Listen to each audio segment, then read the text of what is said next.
Bismillahirrahmanirrahim. Assalamualaikum warahmatullahi wabarakatuh.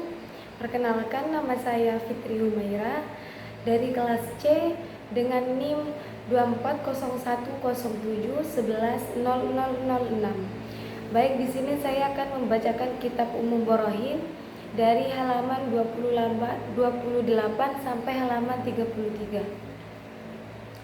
Baik, langsung saja saya bacakan. Bismillahirrahmanirrahim. Al-Qaidun Nabawiyah Sifatur Rusul. Jadi nanti di sini kita akan menjelaskan sifat-sifatnya Rasul. Wa amma rusulu alaihimus salatu wassalam fayajibu fi haqqihim as-sidqu wal amanatu wa tablighu ma amiru bitablighihi lil khalqi. Yang artinya, adapun para rasul alaihi salam dan wajib mereka memiliki sifat siddiq, jujur, amanah, dapat dipercaya, dan menyampaikan apa yang diperintahkan kepada mereka untuk disampaikan kepada makhluk.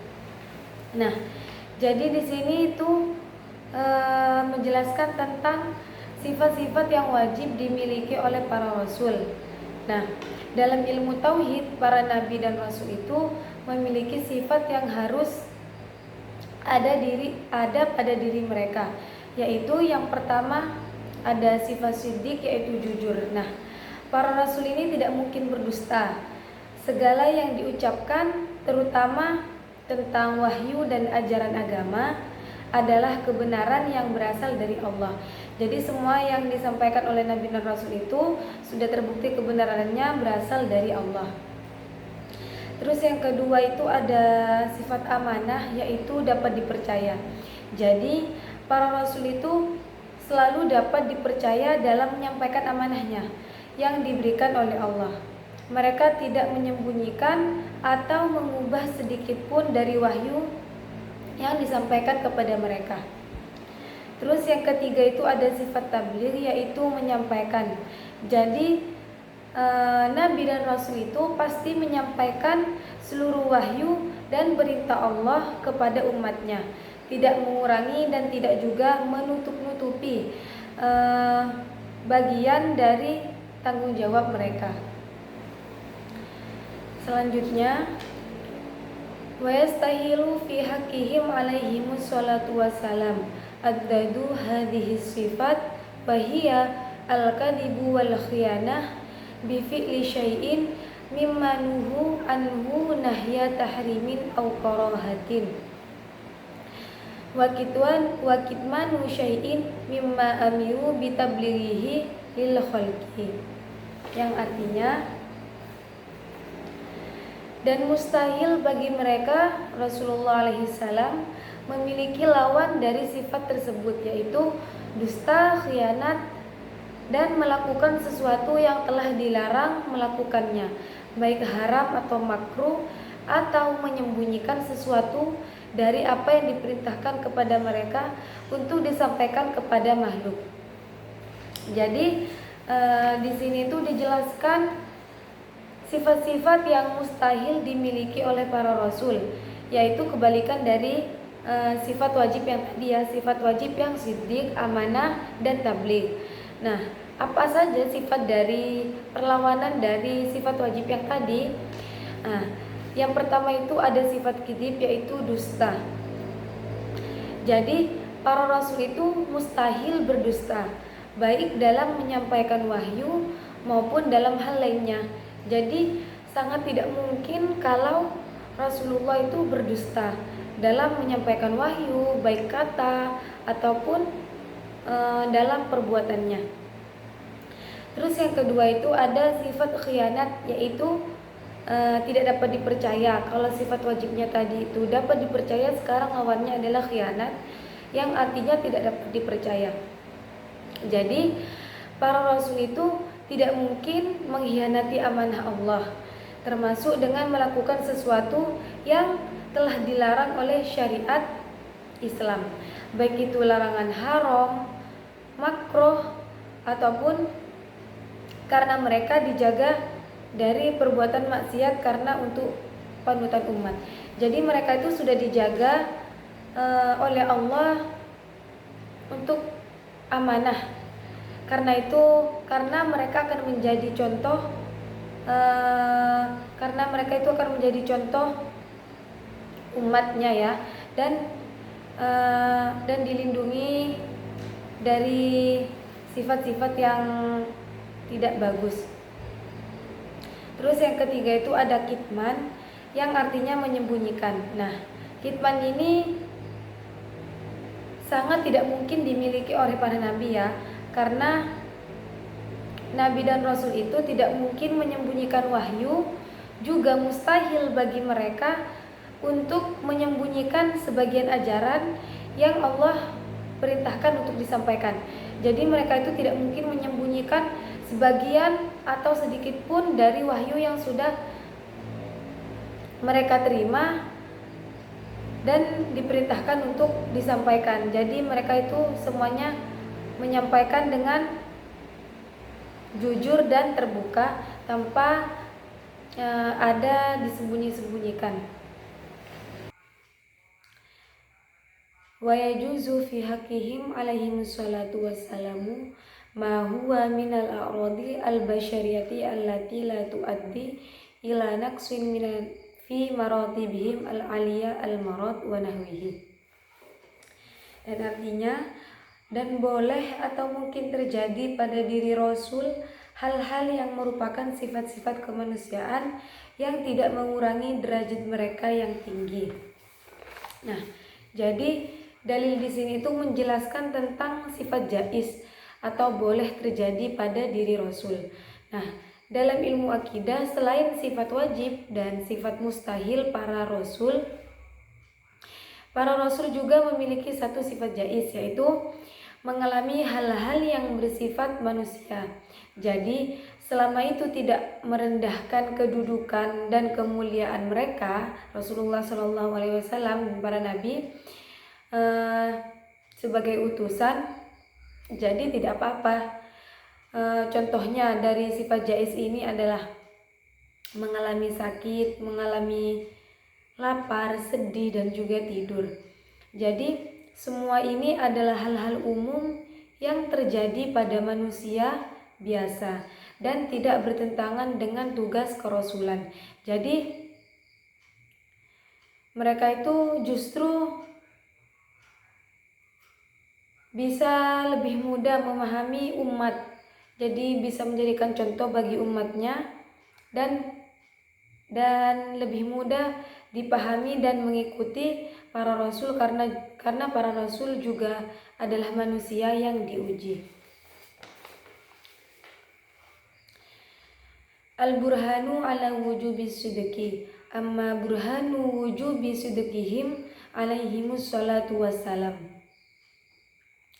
Fali'annahum law lam yasduqu lalazima kadhibu fi khabarihi ta'ala litasdiqi ta'ala lahum bil mu'jizati an-nazilah manzilata qawlihi ta'ala sadaqa abdi fi kulli ma yuballighu anni.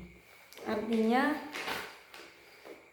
buktinya adalah seandainya mereka tidak benar, maka pastilah berdusta akan informasi Allah. Maka Allah telah membenarkan mereka dengan penurunan mukjizat sesuai dengan ayat, yaitu sungguh benar hambaku dalam setiap perkara yang telah disampaikan dariku. Jadi di sini itu dijelaskan tentang para rasul yang diutus untuk menyampaikan wahyu dari Allah. Nah, tanda kebenaran mereka, mukjizat itu sebagai pembenaran dari Allah bahwa rasul itu memang benar dan jujur. Jadi mereka, para rasul, tidak mungkin berdusta. Sementara Allah itu memberikan mukjizat itu, berarti Allah itu membenarkan orang yang berdusta. Nah, sedangkan itu tidak mungkin terjadi. Tidak mungkin terjadi Allah itu membenarkan perkataan orang yang dusta, itu tidak mungkin terjadi. Nah, jadi wajib bagi para rasul itu untuk memiliki sifat jujur, sifat siddiq itu ya yang tadi. Karena jika tidak, maka akan berkonsekuensi kepada kebohongan terhadap Allah, dan itu sangat mustahil untuk terjadi. Selanjutnya, al-burhanu ala wujubi al-amanati wa tablighi. Wa amma burhanu wujubi al-amanah lahum alaihimus salatu wassalam. Li'annahum law khanu bi fi'li muharramin aw makruhin la qalaba muharramu aw makruhu ta'atan fi haqqihim alaihimus salatu wassalam. Li'anna Allah ta'ala amarna bil iktida'i bihim fi aqwalihim wa afwalihim. Wala ya'murullahi ta'ala bi fi'li muharramin wala makruhin. Wa hadza bi aini huwa burhan wujubin salis. Jadi artinya itu seandainya mereka itu berkhianat dan melakukan keharaman dan kemakruhan, maka pastilah keharaman dan kemakruhan itu berbalik menjadi ketaatan bagi mereka. Karena Allah itu memerintahkan kita untuk mengikuti perkataan dan juga perbuatannya mereka. Mereka itu para nabi dan rasul ya. Sehingga Allah itu tidak menyuruh mereka untuk melakukan keharaman ataupun kemakruhan. Nah, jadi para rasul itu sangat wajib untuk bersifat jadi para rasul itu wajib untuk bersifat amanah ya, yaitu mereka tidak mungkin menyembunyikan ajaran dan tidak mungkin melakukan pengkhianatan terhadap perintah Allah. Jadi mereka itu pasti amanah dan dapat dipercaya dalam menyampaikan wahyu, dalam menyampaikan ajaran-ajaran Islam, dan tidak mungkin melakukan pengkhianatan terhadap Allah Ta'ala. Jadi para rasul itu pasti amanah, karena jika mereka tidak amanah, maka berarti Allah itu menyuruh kita untuk melakukan dosa. Nah, itu tidak mungkin terjadi. Jadi rasul-rasul itu wajib bersifat amanah dan mustahil untuk berbuat dosa atau makruh secara disengaja. Ad-dalilu 'alal jaizi fi haqqir rasuli alaihimus salatu wassalam. Wa amma dalilu jawazil a'radi al-basyariyati alaihim salawatullahi wa salamuhu alaihim famusyahadatu waqu'iha bihim imma li ta'dimi uhurihim aw li tashri'i aw li tasalli ala dunya wa li tazanni li khasanati qadriha indallahi ta'ala wa adama ridallahu ta'ala bihadara jazain li anbiya'ihi wa awliyaihi bi'atibarin ahwalihim fiha alaihimus salatu wassalam. Jadi artinya adalah para rasul itu memiliki sifat jaiz atau boleh terjadi, yaitu sifat-sifat manusia biasa seperti sakit, lapar, seperti yang dijelaskan yang tadi. Ini dibuktikan dengan kenyataan bahwa sifat-sifat tersebut memang terjadi kepada mereka dan tidak mengurangi kedudukan mereka sebagai rasul. Nah, jadi di sini itu ada beberapa alasan para rasul itu tetap diperbolehkan mengalami hal-hal yang di atas. Yang di atas tadi itu yang dimaksud adalah sakit, tidur, seperti yang dilakukan manusia itu. Nah, yang pertama itu karena untuk memperbesar pahala mereka, karena mereka itu sudah banyak mengalami ujian. Terus yang kedua itu untuk memberikan contoh hukum syariat agar umat Islam itu tahu bahwa itu boleh dilakukan. Nah, jadi itu mereka para rasul itu melakukan itu agar memberikan contoh kepada umatnya kalau itu boleh untuk dilakukan.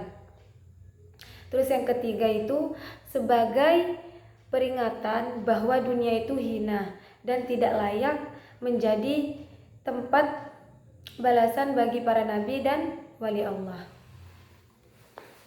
Terus selanjutnya al-kalamu ala kalimatit tauhidi wa yajma'u ma'aniya hadhil aqaidi kullaha qaulun la ilaha illallah Muhammadur Rasulullah. Nah, artinya makna dari kalimat di atas semuanya terkumpul dalam ucapan La ilaha illallah Muhammadur Rasulullah, Idza ma'nal uluhiyah istighnahu la ilaha an kulli ma siwahu waftiqaru kullu ma adahu ilaih fa makna la ilaha illallah la mustaghniya an kulla ma siwahu wa muftakiron ilaihi kulla ma adahu ilallahi ta'ala. Yang artinya itu, jadi makna uluhiyah atau ketuhanan adalah tidak butuhnya Tuhan al-ilah dari segala sesuatu selainnya kepadanya. Jadi makna la ilaha illallah adalah tiada zat yang tidak membutuhkan segala sesuatu selainnya, dan tiada zat yang segala sesuatu selainnya membutuhkannya selain Allah. Jadi maksudnya di sini adalah dua kalimat ini itu mencakup keseluruhan inti ajaran tauhid dan kerasulan.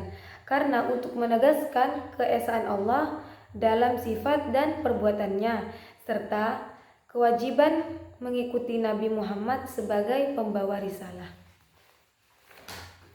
Selanjutnya,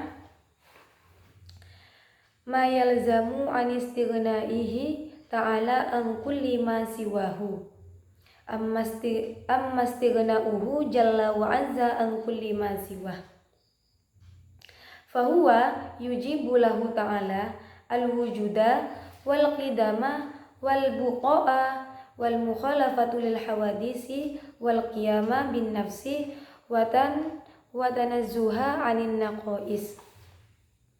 Yang artinya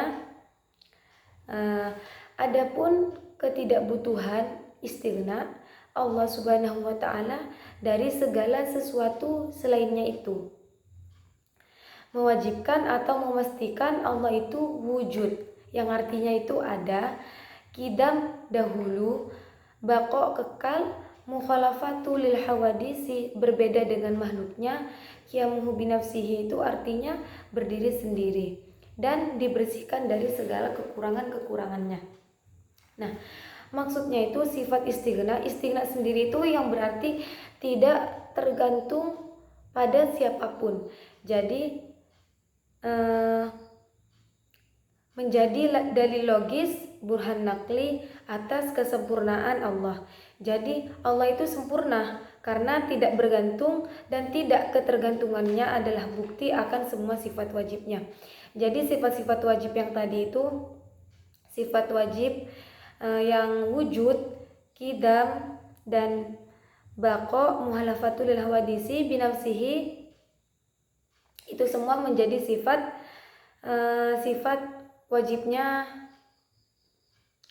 wajibnya Allah. Terus selanjutnya, wa yadkhulu fi dzalika wujubus sam'i lahu ta'ala wal basari wal kalami idlau lam tajib lahu ta'ala hadhihi sifatu lakana muhtajan ila muhdisi awil mahalli aw mayyadfa'u anhun naqais wa yu'khadhu minhu tanazzuhu ta'ala anil aghradi fil af'ali wal ahkami wa illa lazimaftiqaruhu ila ma yuhassilu aradahu kaifa wa huwa jalla wa azza ghaniyyu an kulli ma siwah.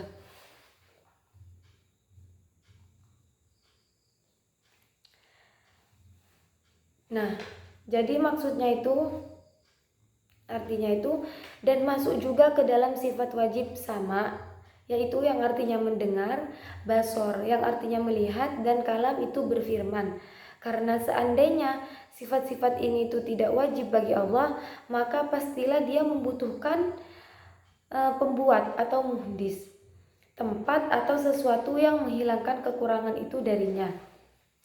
Dan ketidakbutuhan Allah juga bisa diambil pengertian bersihnya Allah dari tujuan-tujuan pada perbuatan dan hukum-hukumnya. Andai tidak bersih, maka pasti membutuhkan sesuatu yang bisa menghasilkan tujuannya. Bagaimana hal itu terjadi? Nah, padahal Allah Subhanahu wa taala tidak membutuhkan sesuatu selain dirinya. Nah, jadi di sini itu dijelaskan sifat mendengar, melihat, dan berbicara itu wajib ada pada Allah Ta'ala, karena sifat-sifat itu adalah bentuk kesempurnaan, dan jika tidak ada itu berarti kekurangan. Nah, kekurangan itu mustahil dimiliki oleh Allah Ta'ala. Jadi segala perbuatan dan hukum Allah bukan karena Allah mengharapkan manfaat bagi dirinya sendiri, melainkan murni atas hikmah dan kehendak tanpa ketergantungan pada makhluk. Jadi Allah di sini itu kembali kepada yang tadi, tetap berdiri pada diri sendiri tanpa bergantungan kepada makhluknya. Dari sifat tidak butuhnya itu juga Allah tidak punya tujuan atau gharad ya dalam setiap perbuatan dan hukumnya, yang artinya Allah itu tidak melakukan sesuatu yang hanya ingin untuk mendapatkan manfaat atau pencapaian kepentingan, karena Allah itu tidak memerlukan apapun. Jadi intinya adalah Allah adalah zat yang maha sempurna dan tidak bergantung kepada siapapun, memiliki sifat kesempurnaan seperti sifat mendengar, melihat, berbicara, serta tidak memiliki kebutuhan atau kepentingan tujuan dalam segala perbuatan dan hukumnya. Baik, selanjutnya wa kadza yu'khadhu minhu aidan annahu la yajibu alaihi ta'ala fi'lun syai'in minal mumkinati wala tarkuhu idlau wajaba alaihi ta'ala syai'un minha aqlan aw istahala aqlan qad sawabi masalan lakana jallan wa azza muftakiran ila dhalika syai'i liyatakammala bihi araduhu idla yajibu fi haqqihi ta'ala ila ma huwa kamalun lahu kaifa wa huwa ghaniyyu jalla wa azza an kulli ma siwahu. Jadi artinya adalah dari ketidakbutuhan Allah juga bisa diambil pengertian bahwa Allah itu tidak wajib untuk melakukan sesuatu yang mungkin dan tidak wajib meninggalkannya. Jadi karena seandainya hal itu secara akal wajib seperti pahala, maka pastilah Allah Ta'ala membutuhkan hal itu supaya sempurna tujuannya. Padahal tidak wajib bagi Allah Ta'ala kecuali sesuatu yang sempurna baginya. Bagaimana hal itu terjadi? Padahal Allah Subhanahu wa Ta'ala tidak butuh segala sesuatu selainnya. Jadi di sini tuh dijelaskan bahwa Allah Subhanahu wa Ta'ala itu tidak wajib melakukan atau meninggalkan sesuatu pun dari hal yang disebut mungkin ya, atau hal yang mungkin terjadi atau tidak terjadi secara akal. Contoh dari hal itu ini misalnya adalah pemberi pahala kepada hamba. Tapi perbuatan seperti ini bukan suatu kewajiban bagi Allah, karena jika dianggap sebagai wajib maka seolah-olah Allah itu membutuhkan untuk menyempurnakan suatu tujuannya. Jadi kalau Allah sampai melakukan sesuatu hal yang memberi pahala ini, seakan-akan Allah itu menyempurnakan keperluannya sendiri atau menyempurnakan tujuannya sendiri hanya untuk kepentingan sendiri, dan itu mustahil. Nah, karena jika dianggap wajib maka seolah-olah Allah itu butuh untuk menyempurnakan suatu tujuan, dan hal ini mustahil karena Allah adalah zat yang maha sempurna dan zat yang tidak membutuhkan kepada siapapun selain dirinya. Jadi Allah itu tidak diwajibkan oleh akal untuk melakukan atau meninggalkan suatu tindakan. Dengan kata lain, untuk menegaskan bahwa kehendak Allah itu mutlak dan tidak terikat oleh kewajiban apapun, karena Allah itu tidak memerlukan apapun di luar dirinya sendiri. Baik, saya lanjutkan.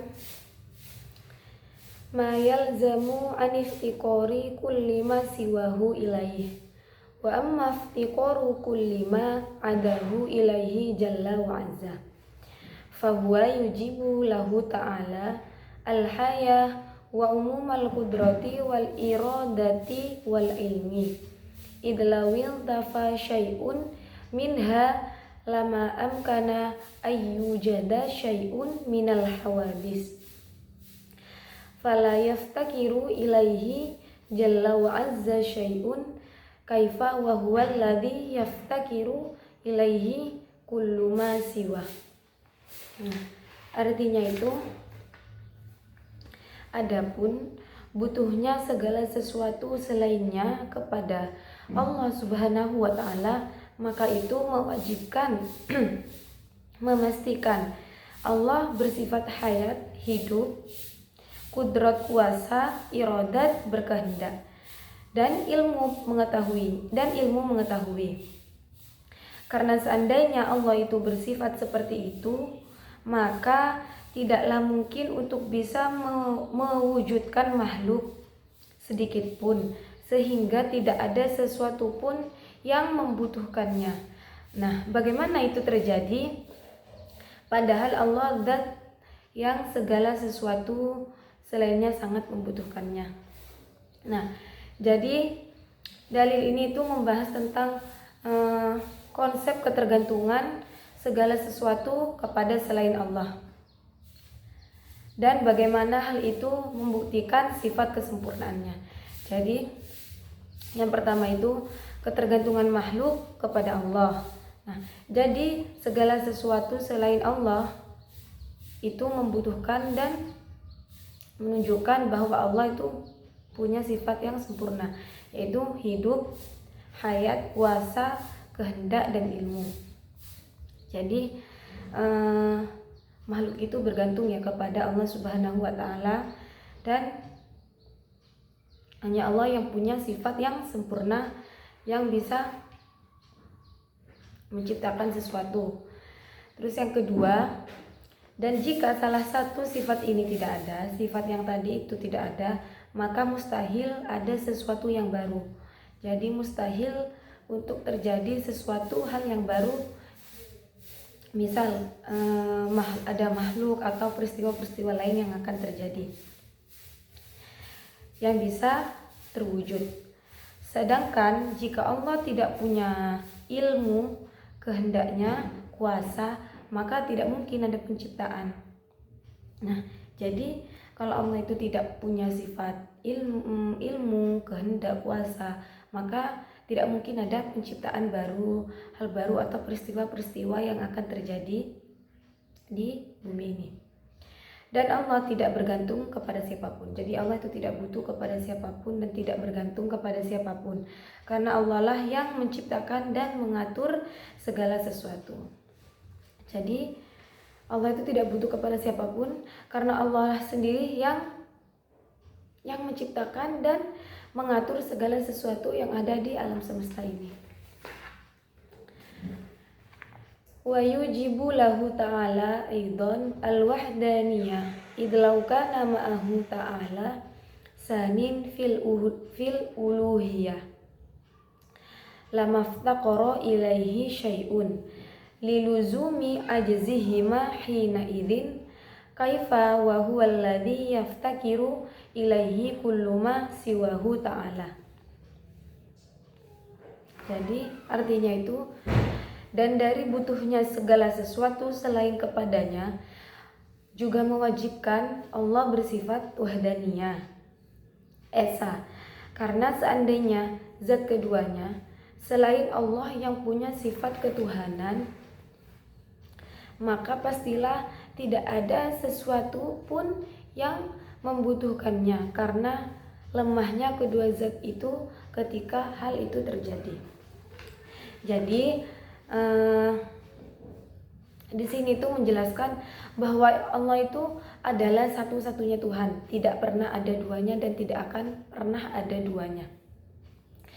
Jadi segala sesuatu yang ada di alam semesta ini itu bergantung kepada Allah Subhanahu wa taala. Jadi hal ini tuh membuktikan bahwa hanya Allah yang memiliki kekuasaan mutlak. Jadi Allah itu yang benar-benar mempunyai kekuasaan di alam semesta ini. Karena semua yang ada di alam semesta ini itu bergantung kepada Allah Subhanahu wa taala.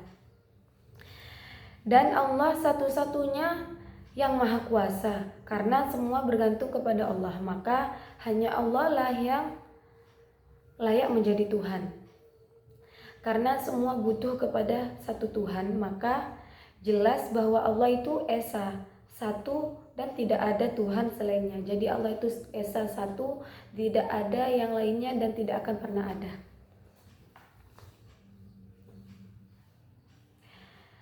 Wa yu'khadhu minhu aidan hudusul alami bi asrihi idh law kana syai'un minhu qadiman lakana dzalika syai'un mustaghniyan anhu ta'ala. Kaifa wa huwa jalla wa azza alladhi yajibu ay yaftaqira ilaihi kullu ma siwahu. Ya, yang artinya itu dari butuhnya segala sesuatu selainnya juga dapat diambil pengertian bahwa baru datangnya alam dan rahasianya. Karena seandainya sesuatu dari alam itu dahulu atau qadim, maka tidak butuh zatnya. Nah, jadi di dalil ini tuh dijelaskan bahwa alam semesta itu tidak kekal akan tetapi diciptakan oleh Allah. Jadi alam semesta ini tidak kekal, nantinya itu pasti akan hancur juga. Tapi alam semesta ini diciptakan oleh Allah Subhanahu wa taala. Nah, alam semesta itu tidak bisa ada dengan sendirinya dan tidak kekal. Semua ada pasti butuh kepada Allah. Jadi alam semesta ini ada karena Allah Subhanahu wa taala dan tidak ada bukan ada karena sendirinya, jadi bukan serta-merta ada. Alam semesta itu diciptakan oleh Allah Subhanahu wa taala. Selanjutnya, wa yu'khadhu minhu aidan alla ta'sira li syai'in minal kainasi fi asariman wa illa lazima ayastaghniya dzalikal asara an maulana jalla wa azza. Kaifa wa huwa alladhi yaftaqiru ilaihi kullu ma siwahu umuman.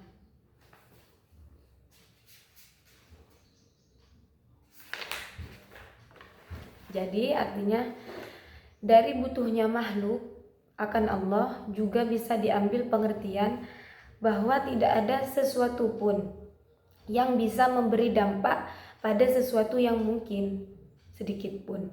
Nah, andai ada, maka pastilah bekas itu tidak membutuhkan Allah Subhanahu wa taala.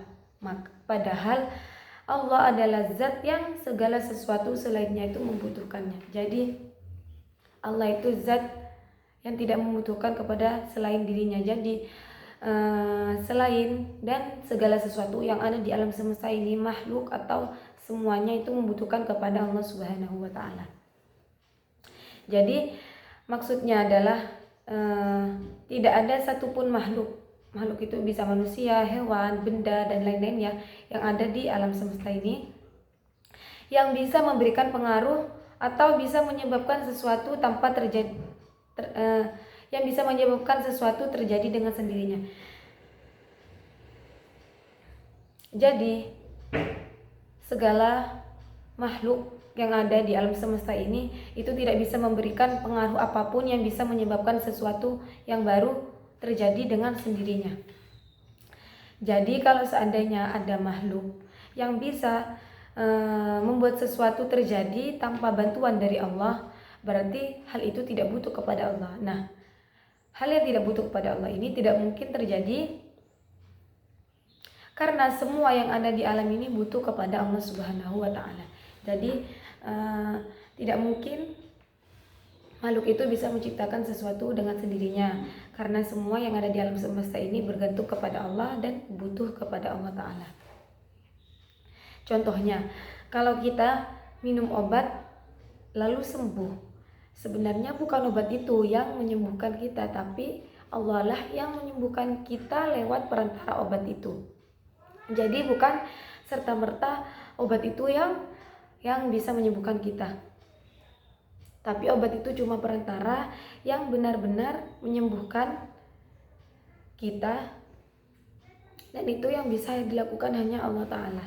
Tanpa kehendak Allah, kalau kita itu minum obat, jadi kalau kita minum obat tapi tanpa kehendak Allah Ta'ala, kita tidak bisa sembuh.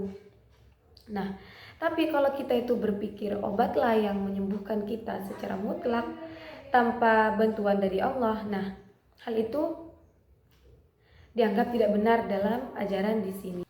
Baik, selanjutnya wa ala kulli halin hadza in qaddarta anna syai'an minal kainati yu'assira bi tab'ihi wa amma in qaddartahu mu'assiran bi quwwatin ja'allahu Allah ta'ala fihi kama yaz'umuhu kasiru minal jahalati fadzalika muhalun aidan li'annahu yasiru hina idzin maulana jalla wa azza muftakiran fi ijabi ba'dil af'ali ila wasitatin wa dzalika batilun lima arafta qablu min wujubi istighnaihi jalla wa azza an kulli siwaihi. Artinya itu dan atas segala tingkah ketidakpemberian pengaruh pada sesuatu yang mungkin. Nah, itu terjadi bila mengira-ngirakan ada sesuatu yang mungkin yang bisa memberi bekas dengan wataknya. Sedang bila kita mengira-ngirakan sesuatu itu mengira pengaruh atau bekas dengan sesuatu kekuatan yang ada padanya, yang berasal dari Allah, sebagai sangkaan banyak orang bodoh, itu semua juga mustahil. Karena ketika itu terjadi, maka Allah jadi suatu perantara dalam penciptaan sebagai pembuatannya. Dan semua itu batal berdasarkan apa yang telah kita ketahui dari wajibnya ketidakbutuhan Allah dari segala sesuatu selain darinya. Jadi misalnya kamu itu menganggap ada sesuatu di alam ini yang bisa memberikan pengaruh karena sifat alaminya sendiri, maka itu tetap tidak benar. Tapi kalau kamu mengira bahwa benda itu bisa memberikan pengaruh karena Allah memberi kekuatan khusus kepadanya, seperti yang banyak dikira oleh orang awam, itu juga dianggap tidak benar. Nah, kenapa? Karena kalau kita itu berpikir seperti itu, berarti kita itu menganggap Allah bantuan makhluknya. Allah itu butuh bantuan makhluknya untuk menciptakan sesuatu. Padahal Allah itu tidak bergantung kepada siapapun dan tidak butuh kepada siapapun. Karena Allah itu maha sempurna, tidak butuh dan tidak bergantung kepada siapapun. Selanjutnya, faqad bana laka tadammunu qawli la ilaha illallah lil aqsamis salasatil lati yajibu ala mukallifi ma'rifatuha fi haqqin maulana jalla wa azza wa hiya ma yajibu fi haqqihi ta'ala wa ma yastahilu wa ma yajuzu. Jadi artinya itu sudah cukup jelas cangkupan makna dari lafaz la ilaha illallah yang mengandung 3 macam hal yang wajib diketahui oleh orang mukallaf. Nah, yang ini tentang sifat wajib mustahil, sifat wajib dan sifat jaiz bagi Allah Ta'ala. Jadi ucapan dari lafaz la ilaha illallah bukan hanya mengandung kalimat biasa, tapi mengandung makna yang begitu dalam. Jadi dalam dalil ini orang yang sudah balik, orang yang sudah berakal dan berakal itu wajib mengetahui 3 jenis sifat Allah, yaitu yang pertama ada sifat wajib bagi Allah. Contohnya, sifat wajib bagi Allah itu harus maha kuasa, melihat, maha mendengar, hidup dan tidak berubah-ubah, serta tidak butuh kepada makhluknya dan berdiri sendiri. Terus yang kedua itu ada sifat yang mustahil bagi Allah. Jadi contohnya adalah Allah itu lemah, mati, bodoh, butuh kepada makhluknya, butuh pertolongan kepada makhluknya. Jadi sifat-sifat itu adalah sifat-sifat yang mustahil dan tidak mungkin dimiliki oleh Allah Subhanahu wa taala. Terus yang ketiga adalah yang boleh bagi Allah taala atau sifat jaiz, yaitu Allah itu boleh menciptakan atau tidak menciptakan sesuatu, boleh memberi rezeki atau tidak memberikan rezeki, dan Allah itu berhak untuk menghidupkan atau mematikan makhluk yang ada di alam semesta ini, karena semua itu tergantung dengan kehendaknya.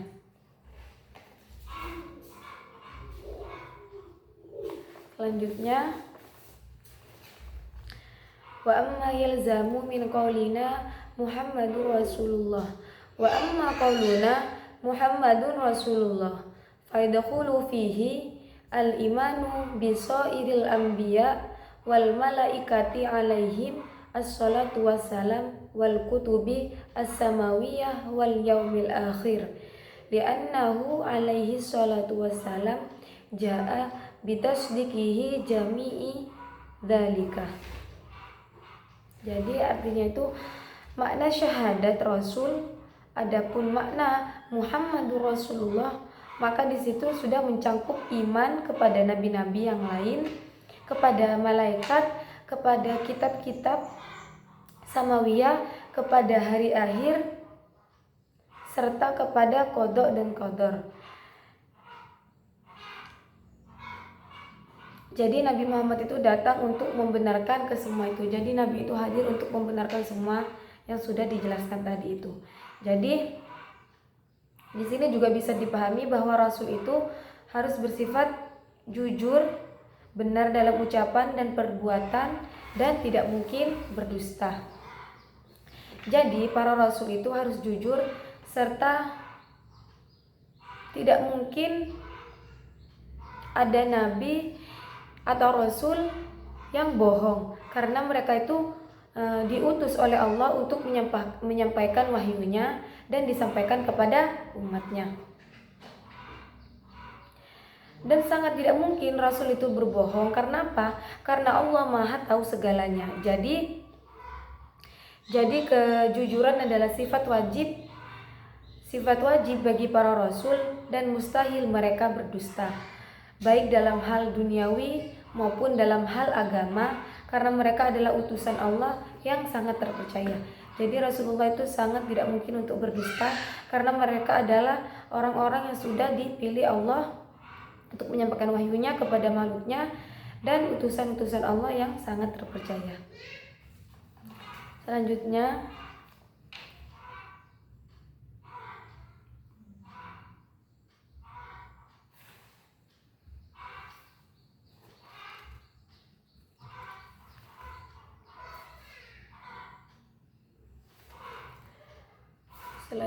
adalah wayastahil wa yu'khadhu minhu wujubi sidqar rusuli alaihim salatu wassalam wastihalatul kadhibu alaihim wa illa lam yakunu rasulan amanan lima ulana lal alami bil khafiyati jalla wa azza wastihalatun fi'alun al-munhiyati kulluha li'annahum alaihimus salatu wassalam ursiluha li'allimu an-nasu biaqwalihim wa afwalihim wa sukutihim fayalzamu alla yakunu fi jami'iha mukhalafatu li amri maulana jalla wa azza alladhi tarahum ala jami'il khalqi wa aminahum ala sirri wahyihi. Jadi artinya itu, dan mustahil mereka melakukan perbuatan yang dilarang. Semuanya karena mereka itu diutus supaya manusia tahu bahwa perkataan, perbuatan dan dalam mereka, sehingga pasti tidak ada yang menentang perintah Allah Subhanahu wa taala karena Allah telah memilih mereka amanat atas rahasia wahyunya. Jadi para rasul itu tidak mungkin melakukan maksiat karena mereka adalah teladan umat. Maka segala ucapan, perbuatan dan sikap mereka menjadi contoh bagi manusia. Jadi semua ucapan dan perbuatan serta tingkah laku para nabi dan rasul itu yang akan menjadikan contoh bagi umat manusia. Nah, karena jika rasul dan nabi itu melakukan larangan atau sesuatu yang tidak bagus, itu akan menyebabkan manusia bisa menirunya dan akan menyebabkan tersesat. Maka Allah memilih mereka karena mereka layak. Jadi mereka itu adalah orang-orang terpilih yang dipilih Allah, dan tidak mungkin Allah itu memilih orang yang suka melanggar perintah. Jadi orang-orang yang sudah menjadi rasul itu adalah orang-orang pilihan dari Allah yang sudah amanat dan terpercaya dan tidak mungkin berdusta. Selanjutnya, wa yu'khadhu minhu aidan jawazul a'radi al-basyariyati alaihimul ladzi la tuaddi ila naqsin ma fi maratibihim al-aliyati alaihimus salatu wassalam idza kala yaqdahu fi risalatihim wa uluwi manzilatihim indallahi ta'ala bal dzaka mimma yazidu fiha. Jadi artinya bolehnya mereka punya perilaku manusia umumnya karena hal itu tidak membuat cacat kerasulannya. Mereka tidak membuat cacat kerasulan mereka dan ketinggian derajat mereka di sisi Allah Subhanahu wa taala. Maka semua itu malah menambah derajat dan kemuliaan mereka. Jadi seperti yang sudah dijelaskan tadi di awal-awal, kalau Rasulullah itu tidak apa-apa dan boleh melakukan perilaku seperti manusia pada umumnya ya. Jadi selama itu tidak mengurangi kerasulan mereka dan ketinggian derajat mereka di sisi Allah. Nah, apa al-a'radu al-basyariyatu itu?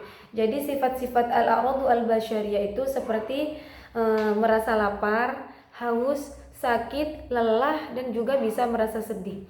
Jadi para rasul itu juga manusia biasa. Mereka juga mengalami hal-hal seperti manusia lain, bukan karena mereka kekurangan. Jadi rasul-rasul itu merasa lapar, sedih, sakit, lelah bukan karena mereka itu kekurangan, tapi karena itu bagian dari hikmah Allah agar mereka bisa menjadi contoh nyata bagi umat manusia. Jadi sifat-sifat yang sama seperti manusia pada umumnya itu, yang seperti tidur, makan, lelah, itu bukan sifat yang kurang dari Nabi atau kekurangan. Itu semua dijadikan contoh agar umat manusia itu bisa mencontohnya.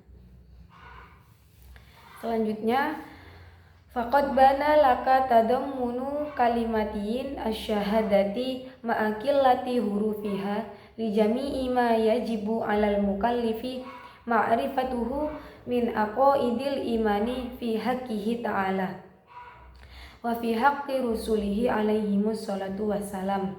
Yang artinya sungguh jelas sudah makna-makna kalimat syahadat itu dengan jumlah huruf yang sedikit mampu mengumpulkan semua hal yang wajib diketahui oleh orang mukallaf, yakni keyakinan tentang iman kepada Allah dan utusan-utusannya.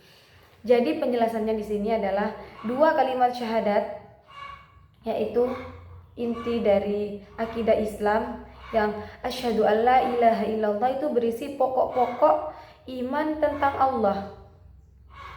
Sedangkan kalau lafal wa asyhadu anna Muhammadar Rasulullah itu berisi pokok-pokok iman tentang Rasul-Rasul Allah, seperti sifat wajibnya Allah, sifat mustahilnya Allah, dan sifat jaiznya Allah. Jadi walaupun singkat maknanya luas kalimatnya. Syahadat memang pendek secara tulisan dan bacaan. Jadi syahadat itu memang pendek dalam ucapan lafal, secara tulisan dan juga bacaannya, tapi maknanya itu mencangkup dari seluruh dasar-dasar iman oleh setiap muslim. Jadi meskipun pendek dalam tulisan ataupun ucapannya, syahadat itu sudah mencangkup dalam seluruh dasar-dasar iman yang sudah mencakup dasar-dasar oleh setiap muslim. Jadi sudah tercangkup dalam tulisan, dalam lafal la ilaha illallah wa asyhadu anna Muhammadar Rasulullah itu. Nah, dan orang mukallaf itu wajib tahu isinya, wajib mengetahui isinya. Orang yang baligh, orang yang berakal itu wajib memahami isi makna dari lafal asyhadu anna dari lafal la ilaha illallah wa asyhadu anna Muhammadar Rasulullah. Bukan hanya cukup melafalkannya saja, tapi orang mukallaf dan orang berakal itu juga wajib memahami dan mengetahui makna dan isi dari kandungan lafal tersebut. Selanjutnya wala'allaha liikhtisariha ma'ashtimaliha ala ma dzakarnahu ja'ala syar'a tarjama'atan ala ma fi qalbi minal islami walam yaqbal min ahadin lil imana illa biha. Jadi artinya mungkin karena ringkasannya, maka secara dan kemampuannya mencakup hal itu semua, menjadikannya sebagai terjemahan dari Islam yang ada di dalam hati dan syara, tidak menerima iman seorang pun kecuali dengan kalimat syahadat. Nah, kenapa syahadat itu begitu penting? Kenapa syahadat itu sangat penting dan perlu untuk umat Islam? Jadi meskipun pendek kalimatnya, syahadat itu sudah mewakili seluruh inti ajaran Islam tentang Allah dan para rasulnya. Jadi syahadat itu juga menyangkup hal-hal yang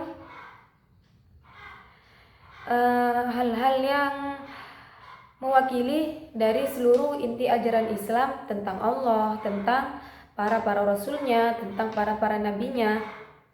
Jadi tanpa syahadat iman tidak sah secara syariat. Jadi biasanya kalau orang mau masuk Islam itu harus syahadat dulu untuk mengesahkan kalau dia sudah masuk Islam. Jadi seorang pun tidak dianggap muslim secara hukum syariat kalau belum mengucapkan syahadat.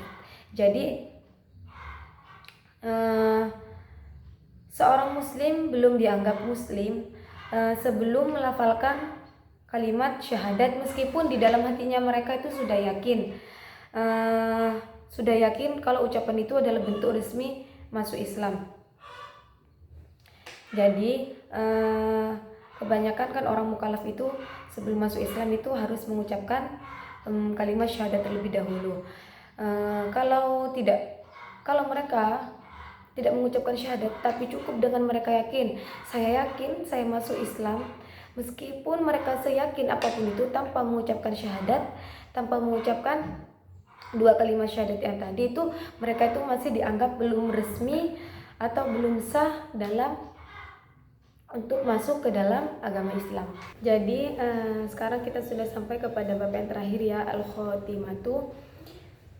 Langsung saja.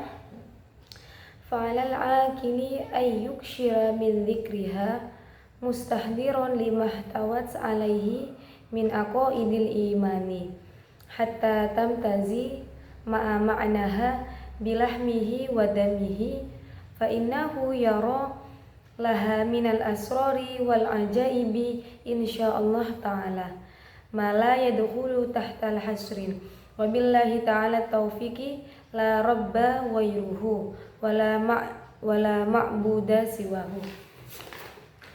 Yang artinya itu oleh orang, karenanya sebaiknya yang berakal akli memperbanyak mengucapkan kalimat syahadat sambil menghadirkan makna aqaid iman yang terkandung di dalamnya sampai maknanya bercampur dengan darah dan dagingnya, sebab tak terbilang jumlah rahasia dan keajaiban atau karomah akibat melaksanakan hal itu. Memperbanyak zikir, hal itu memperbanyak zikir ya. Insya Allah, semoga Allah senantiasa memberikan pertolongan. Sungguh tidak ada Tuhan selainnya dan tidak ada sembahan selainnya. Jadi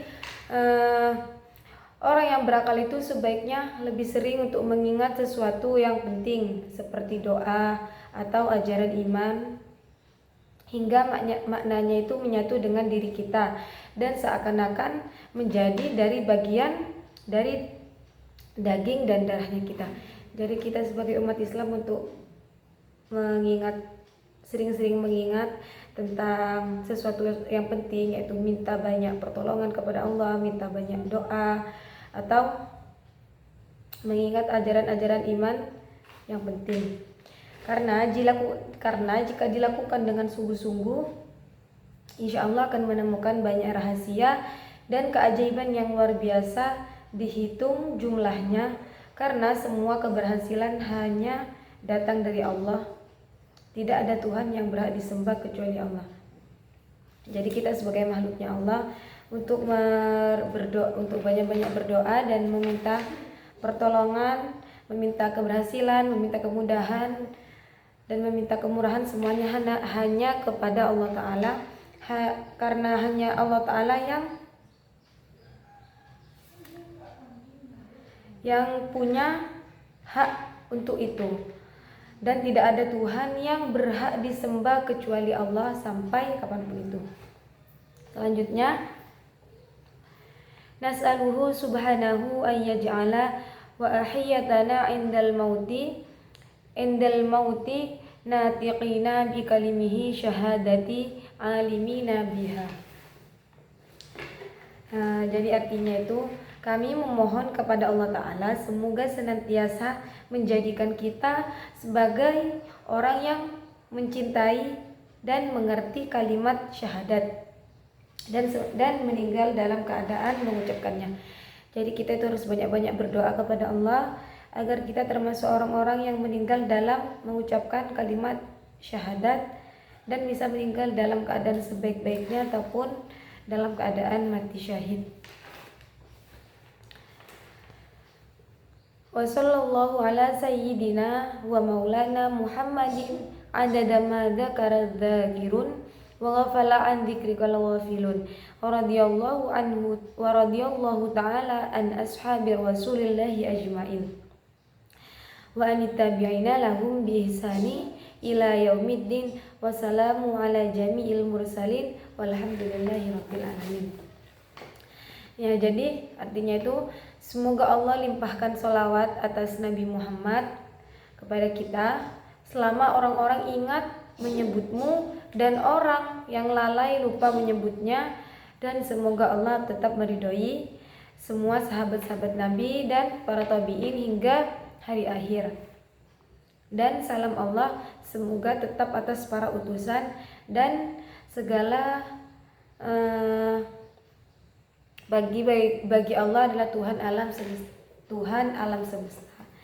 Jadi dapat disimpulkan dari kitab yang kita bahas ini, para rasul adalah orang-orang pilihan Allah yang ditugaskan untuk menyampaikan ajarannya kepada manusia. Karena itu mereka itu wajib mempunyai sifat yang 3 tadi, yaitu jujur, siddiq yang artinya jujur, amanah, dapat dipercaya, dan juga tabligh, menyampaikan apa, yaitu menyampaikan wahyu kepada umatnya. Namun walaupun mereka mulia, para rasul itu tetap merasakan hal seperti layaknya manusia biasa ya, seperti yang dijelaskan tadi. Mereka juga bisa sakit, sedih, lapar, tanpa mengurangi kemuliaan mereka sebagai seorang nabi. Nah, sifat ini itu disebut dengan sifat jaiz, yaitu artinya boleh. Lalu makna syahadat dari kalimat syahadat la ilaha illallah adalah bahwa hanya Allah yang layak untuk disembah, karena Allah itu tidak butuh kepada apapun. Jadi mengenal sifat-sifat para rasul dan memahami syahadat itu semoga dapat membantu kita untuk menjadi muslim yang lebih baik, lebih yakin dan cinta kepada Allah dan kepada rasulnya. Baik, wallahu a'lam bishawab. Baik, sekian dari saya, semoga apa yang disampaikan bisa dimengerti. Mohon maaf apabila ada banyak salah kata atau salah-salah melafalkan pembacaan kitabnya. Sekian dari saya. Assalamualaikum warahmatullahi wabarakatuh.